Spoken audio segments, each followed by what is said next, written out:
ഒറ്റപ്പാലത്ത് ഹോട്ടലിൽ അക്രമം തടയാനെത്തിയ എസ്ഐക്ക് നേരെയും മർദ്ദനം. പ്രതികളെ പിടികൂടി. ഈസ്റ്റ് ഒറ്റപ്പാലത്തെ ഹോട്ടലിൽ ഭക്ഷണം കഴിക്കാനെത്തിയ കുടുംബത്തിനു നേരെയാണ് ആദ്യം മദ്യലഹരിയിലായിരുന്ന പ്രതികൾ ആക്രമണം നടത്തിയത്.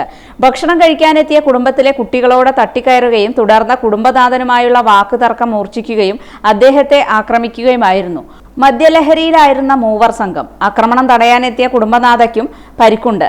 സംഭവം അറിഞ്ഞ് ഹോട്ടലിൽ എത്തിയ ഒറ്റപ്പാലം പോലീസ് സ്റ്റേഷനിലെ എസ്ഐ ഗ്ലാഡിസ് ഫ്രാൻസിനെയും അക്രമകാരികൾ മർദ്ദിച്ചു. തുടർന്ന് പോലീസ് എത്തി മൂവരെയും പിടികൂടി. അടിപിടിയിൽ പരിക്കുകളുണ്ടായ പ്രതികളെ താലൂക്ക് ആശുപത്രിയിലെ ചികിത്സയ്ക്ക് ശേഷം സ്റ്റേഷനിലെത്തിച്ചു. എസ്ഐയെ മർദ്ദിച്ച കേസിൽ വധശിക്ഷയ്ക്ക് കേസ് രജിസ്റ്റർ ചെയ്തിട്ടുണ്ട്.